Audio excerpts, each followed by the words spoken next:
Hello, lovely listeners.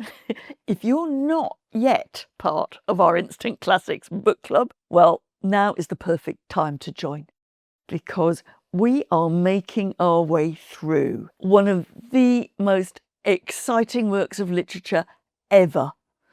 That's Homer's Odyssey.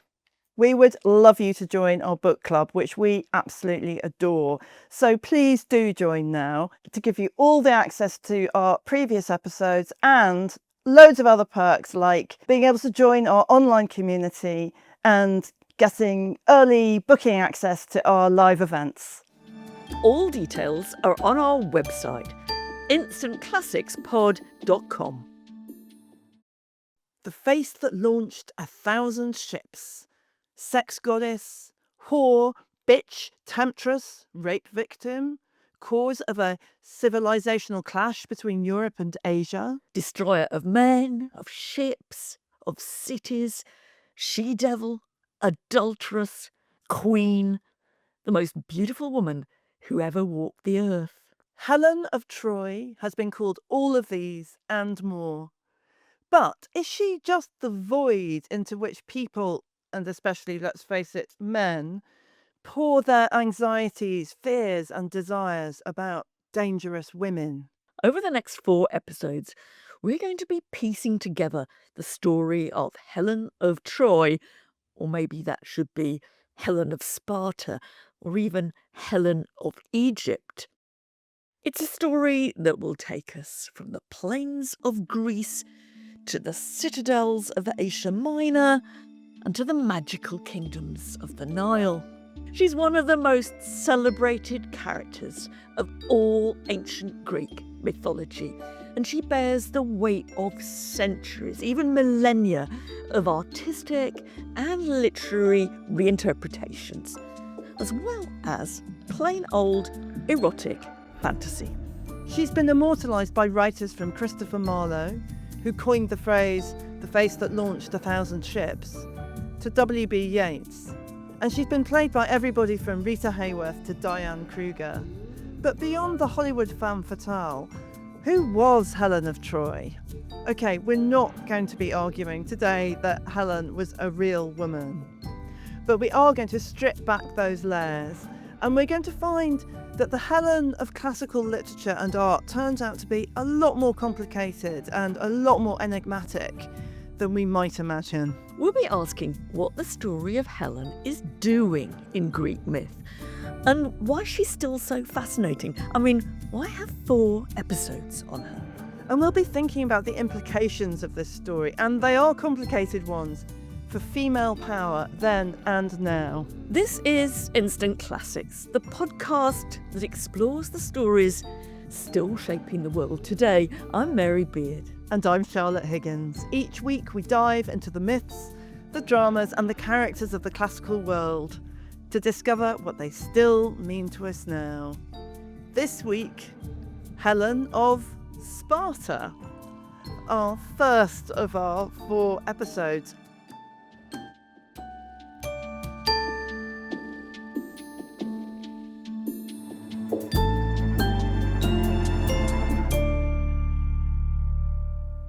Mary, in this episode, I think we're going to start with Helen before she was famous, at least famous in modern terms, right? Before she gets to Troy. So we're going to hear about how she came into this world, which was through a remarkable event of her mother being raped by Zeus in disguise as a swan. We'll hear about how she was abducted by one man, married another, and then drew the attention of Paris of Troy, which sets the stage for the most famous war of classical mythology, the Trojan War. And then in the second episode, we'll move on to looking at Helen actually in the midst of this disastrous 10-year siege that she is the proximate cause of, the so-say cause of. And then in the third episode, we'll look at what happens to her after the siege of Troy, which is really interesting. There are lots of twists in that tale.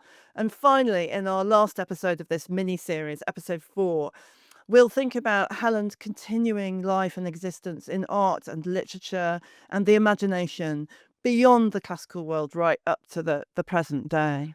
Yeah, and I think one of the reasons that the story of Helen is so exciting is that there are so many different versions of Mm. it from the very beginning. I mean, in some ways, she's classical myth at its most extreme, right? Hmm. Um, because we have a tendency, I think, and it's encouraged by uh, convenient handbooks of Greek mythology, to think that there is somehow a standard orthodox version of these stories.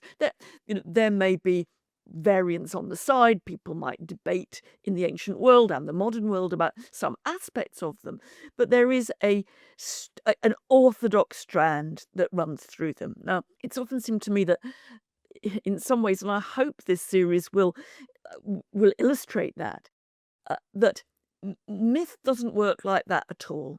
You know, there are no such things really as the Greek myths. I mean, I come to think really about the word myth much more as a verb, not a noun. What we myth things. We tell the stories that make up myths, and they're always in conflict with one another.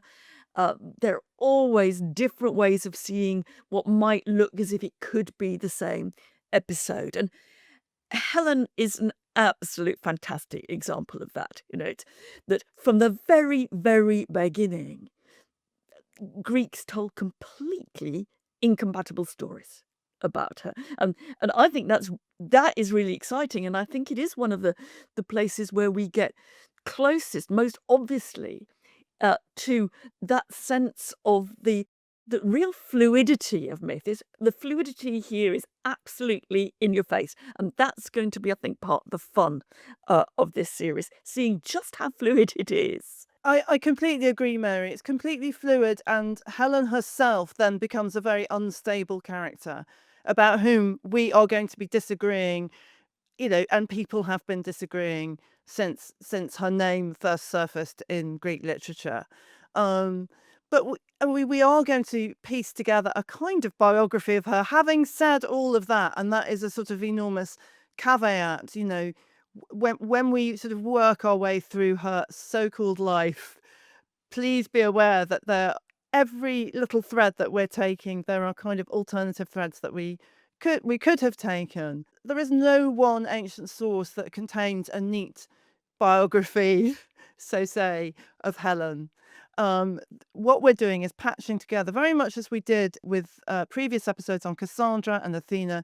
We're patching together a kind of life from multiple different uh, stories in literature, in poetry, in plays, in art, to create a sort of spurious, in a sense, kind of biography.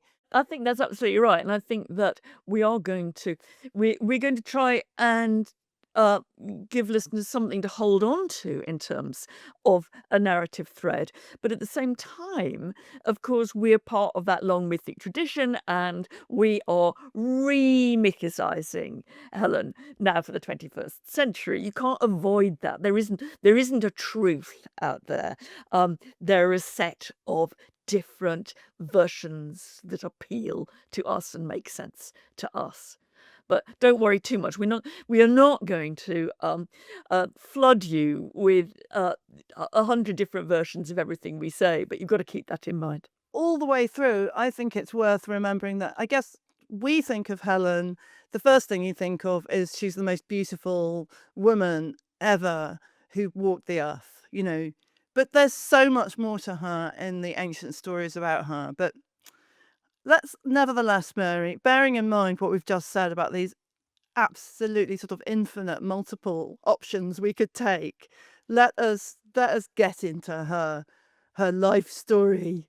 So the first thing to say, isn't it, is that even her conception is remarkable. She was born because her mother, Leda, who was the wife of the king of Sparta, Tyndareus, Leda was raped by the god Zeus, king of the gods, when he was in the disguise, when he had shape-shifted into the form of a swan. So this is one of the most weird and peculiar mythic scenes in the whole of the cosmos of Yeah, Greek mythology, it's isn't it? it's wonderful, and it often gets entitled when you see it, for example, in paintings. The subject will say "Leda and the Swan." What it doesn't say is that this is the god Zeus in the form of a swan, effectively raping Leda. And this is the moment of the conception of Helen of Troy. And I'm always amazed, actually, how both ancient and modern artists are so drawn to the coupling of Leda and the Swan. You see them once you're on the lookout. You go into a modern art gallery and you'll see them everywhere. Uh, uh, I've never quite understood what the attraction of this is, because I've never seen. I mean, I'm sure some listeners will be able to come up with counterexamples here, but I've never seen any painting which made this coupling between Leda and the god Zeus in the form of a swan look remotely plausible. I mean, it is actually a scene that defeats even the best artists, right? But they are repeatedly drawn to it. Yeah, I think the answer might be that it's just pervy, Mary. It's just really pervy. In order to make it remotely kind of, I mean, you have to do something with scale. That's the slight problem. You have to make a giant swan. That's my view. I mean, there's something really strange about Well, imagining no, you have to do is worse. a grown You, woman being impregnated by a swan. you have to say, how on earth physiologically does that happen? And that's, I think, where they fall. I mean, I can take giant swans doing all kinds of things, but it's when you say, so how does a giant swan make love to a woman? That's what none of them get right, whatever the right answer might be. I just recommend that people go away and they just put Leda and the Swan into Google Images, and I think that they will find that my case is a strong one on this. I agree with you, Mary, but I mean, even weirder in a sense than this kind of, if you really think about it for more than 2 seconds, actually rather horrific. It's actually rather a horrific story. Yes. But anyway, Leda, as a result of this, doesn't have a baby, but she lays an indeterminate number of eggs. And out of those eggs hatch, and again, we're in the world of variance, so let's not get too kind of caught up in this, but there's a certain number of eggs, and out of these eggs are produced not just Helen, but probably at least one and probably two brothers. And those brothers are Castor and Pollux, who are sort of, names that trip off the tongue. I think lots of people have heard of Castor and Pollux. They're these famous twins. They are Helen's brothers, and they are also, at least one of them is also the child of Zeus. And there's a potential extra egg which may or may not contain Clytemnestra, her half sister, Helen's half sister, who is actually, she's the daughter of Tyndareus and Leda. She's not involved in the whole kind of Zeus thing. It's confusing. It is really confusing, but the basic point is that there's a kind of indeterminate number of eggs, and there are question marks about the paternity, because it is Helen is clearly universally agreed. Or no, nothing is universal with Helen. Almost universally agreed to be the child of Zeus and Leda. There are also stories about how these other kids, that Helen's siblings or half siblings, are actually the story. Are actually the children of Tyndareus, her husband. People try to rationalize this. Ancient writers get very keen on trying to make sense of all this. And they say, for example, that Leda slept with Tyndareus and Zeus on the same day. And actually, so how would you know quite who the father was in each case? But I think that the basic issue is that we have a kind of blended family here, blending mortals and immortals, with Helen certainly said by most to be the child of Zeus. the others, possibly the children of Tyndareus, possibly of Zeus, the jury's out on that. And it is, uh, it's one of those kind of cases where you have to blink really when you think about people telling this story. You think eggs, so Leda actually gave birth to an egg, and you think this is symbolic, surely. I mean, there's an attempt here to say this is trying to capture what it is not to be immortal. She's born in a different way. They didn't really kind of believe that. Well, I'm sure some people reading these stories or hearing these stories in the ancient world thought like we do, too many eggs for my liking here, they must have thought. But there's a marvelous little bit in the 2nd century CE guidebook to Greece, written by a guy called Pausanias. One of Pausanias's claims, he goes around the Greek world looking at heritage sites, really. Uh, and when he comes to Sparta, he says you can still see bits of the eggshell in a temple at Sparta. So it's one of those cases where Greek mythology, or the telling of Greek mythology, uh, sort of somehow has it both ways. That you can think this is all mythical fantasy, which in part, in whole perhaps it is. But then you find some guys saying, and I've seen the eggshell. Right? So it's that strange mixture of absolute reality that these things happened and a knowledge that this is storytelling that I think is very, very elusive when you come to look at Greek myth. Yeah, I think that's a brilliant point. Yeah. Both real and unreal at the same time, which in a Yeah. way is so Helen. Yes. Real and unreal. Yeah. I mean, I think I would say most sources beyond a doubt say that she's the daughter of Zeus, and I do think that's just actually is really important to her story. That in fact she's the only daughter, mortal daughter of Zeus. So Zeus has plenty of kids who are goddesses.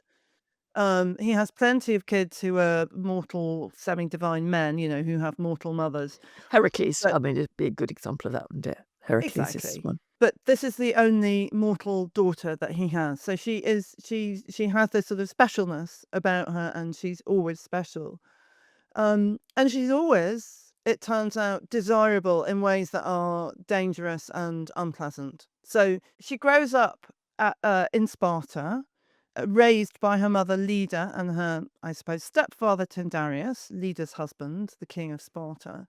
But as a young girl, and there are various different accounts of how old she is when this happens, but believe me, they all make her very young.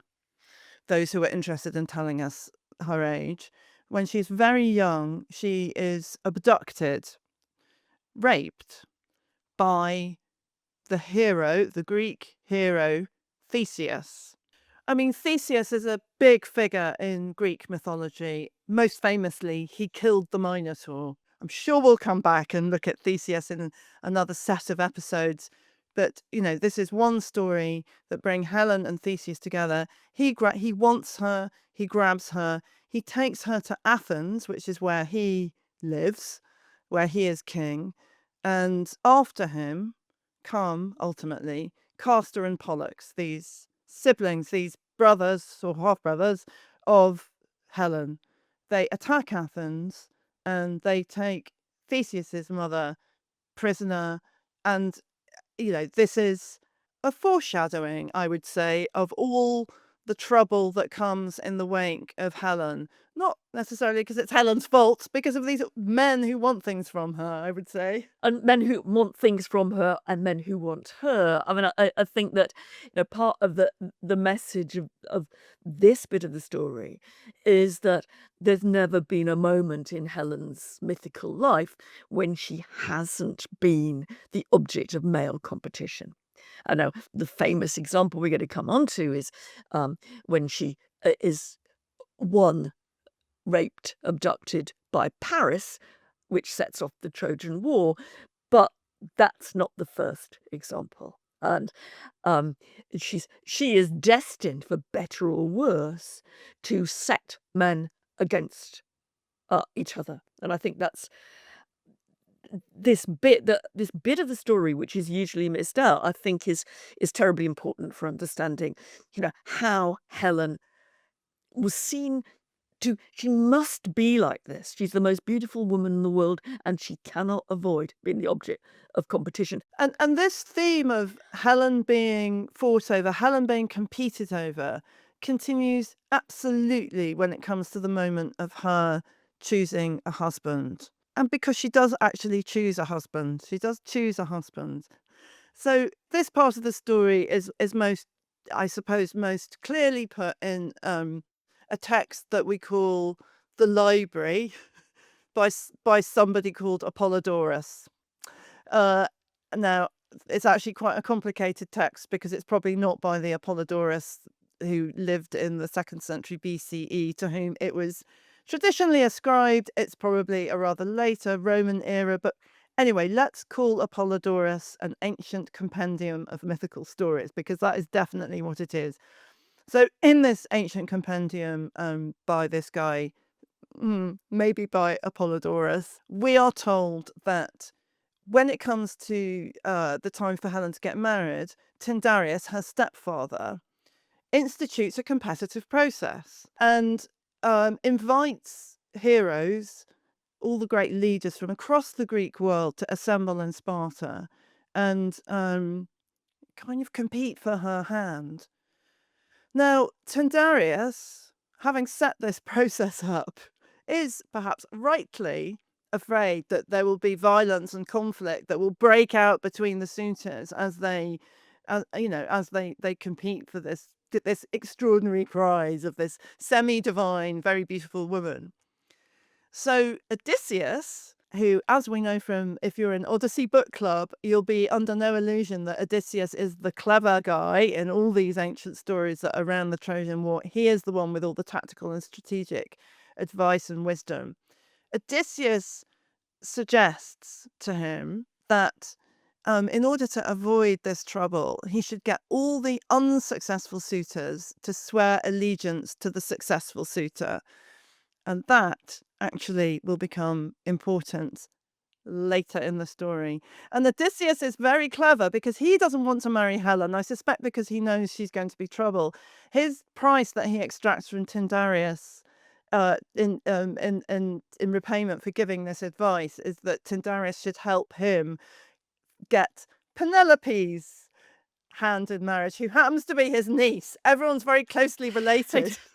So we've got this situation. I mean, I think there are different versions of Odysseus's motives here, and one version is that Odysseus knew that he wasn't good looking enough to get Helen, so he'd be better be the kind of the wheeler and dealer, because he wasn't going to win Helen anyway, even though he would have liked her.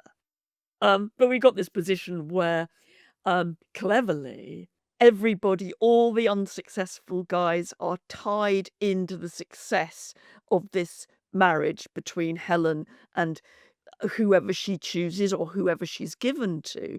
So that if anything happens, as we know it's going to, if anything happens, they are honour bound to defend that marriage and to support the union. Now, the person who is successful in this is Agamemnon's younger and rather less impressive brother, Menelaus. Right? And Menelaus is then, as it were, plugged in with the support of all the Greeks to this union with the most beautiful woman in the world. And it's so interesting, Apollodorus, at least in Apollodorus's version, she does choose Menelaus. That's yet another piece of Odysseus's shrewd advice. Odysseus advises Tyndareus that one possible outcome of this competitive wedding process is that Agamemnon, the older brother, more powerful brother of Menelaus, might drop his own wife, who is Clytemnestra, the half-sister of Helen, the daughter of Tyndareus. He might just kind of want to drop her and have Helen instead, which would obviously be a terrible outcome. That would be a terrible family outcome. So Helen, who doesn't want to destroy her sister's life, chooses Menelaus. So, Odysseus has got all this form for smoothing out these tricky situations. Yeah, I mean, other people think that Helen was given to Menelaus rather than chose him, but how do we know? Um, but I think that, at this point, everything looks as if, partly thanks to Odysseus, um, uh, everything's been worked out rather cleverly, that everybody is bound into this marriage, and so they can live happily ever after. But that is where the trouble starts, in a not wholly expected way, which we'll come to after the break.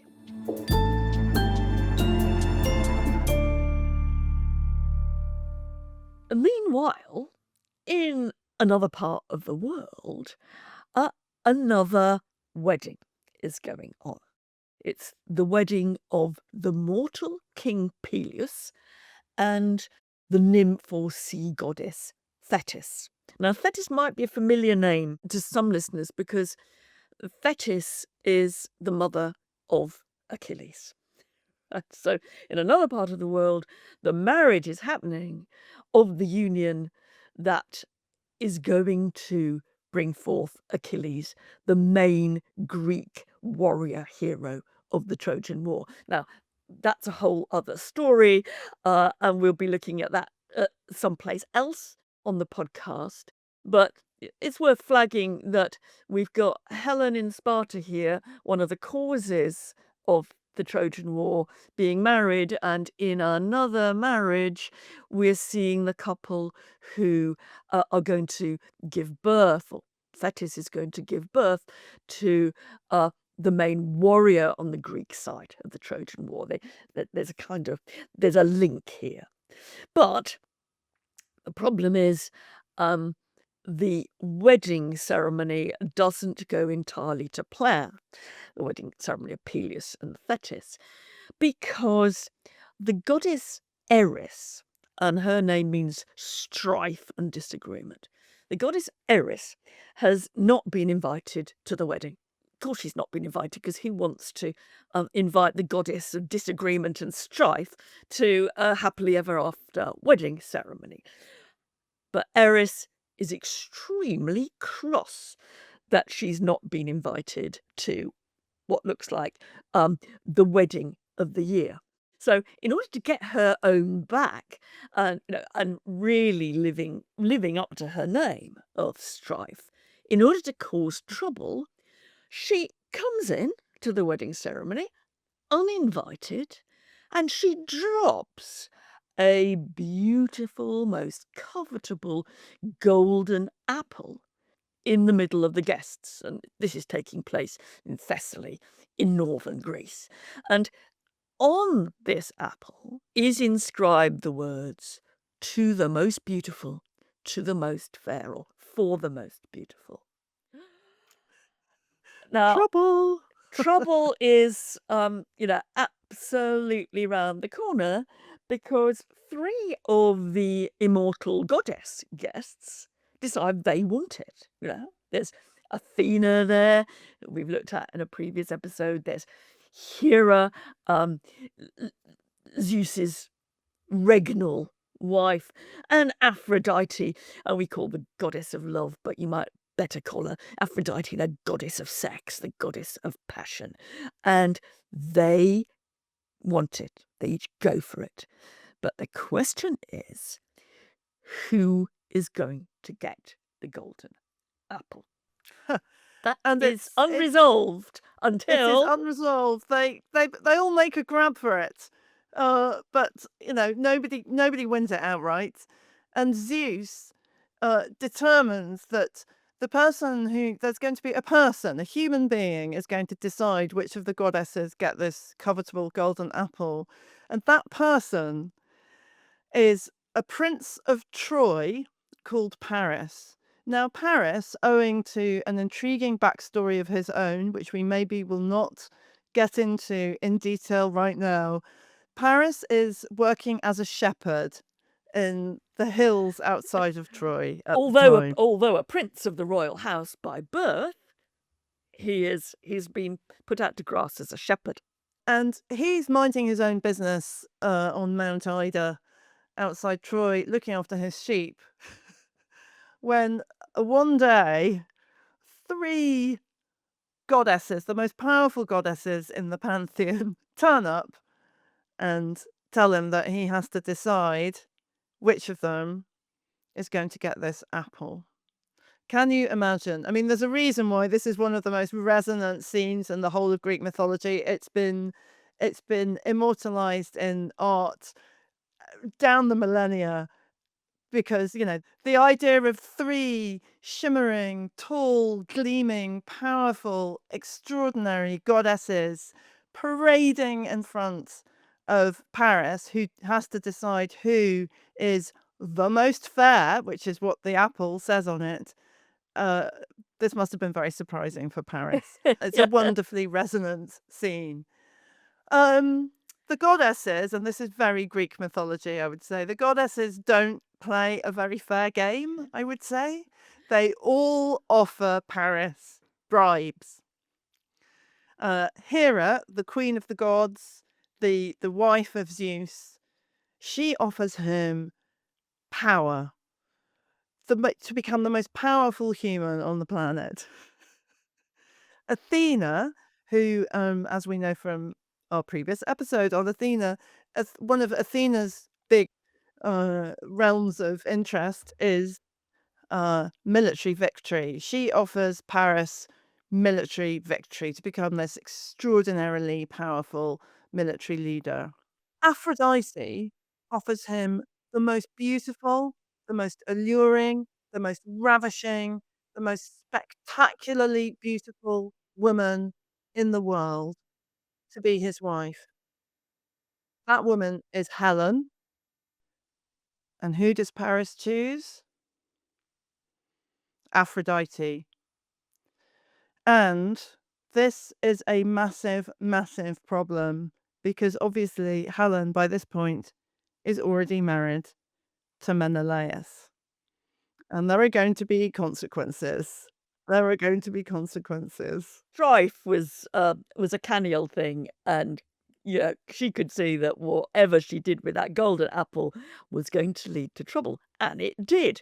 But I mean, I think, as you say, this story of what we give the shorthand to the Judgement of Paris is absolutely everywhere in ancient art and literature and modern too. And there are dozens and dozens of painted Greek pots, for example, which show Paris trying to decide between the goddesses. And there's hardly a kind of Renaissance or early modern European painter who didn't have a go, rather more successfully, I should say, than with Leda and the Swan, didn't have a go at picturing that moment where the mortal Paris is making his judgment about who gets the golden apple. Now, in part, you can't help thinking that it is in part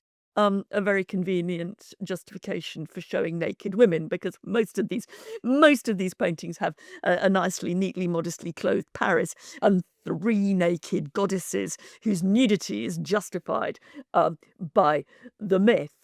But they are all over the place. This scene is all over the place. And, I think, in some ways it is in the terms of visual arts, one of the most replicated stories. But it also, and this is to go back in a way to the variants, it also, in the ancient world itself, attracts all kinds of different versions about the motivations of the goddesses, different versions of what Paris is up to here. And some of them, I have to say, I mean, this is a nasty sexist moment, and I shouldn't find it funny.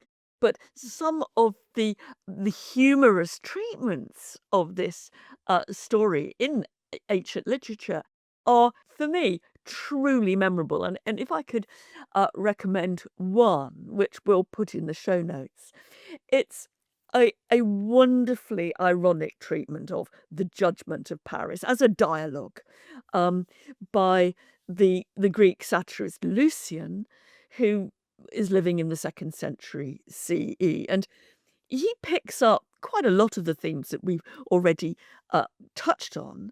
But what he's doing is he is showing you, he's lifting the lid on how the Judgement of Paris really worked.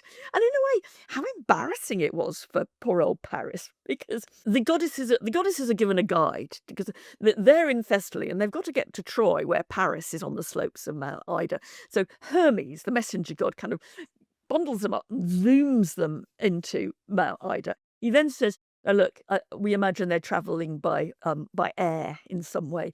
Says we better get down water. We don't want to frighten Paris. If 4 gods arrive by air, he'll run for his life. So we're going to get down and approach him, because I can see him over there, and we're going to ask him to do the judgment. What is very funny is then Lucian explored how the goddesses work out what they might be bribing him with.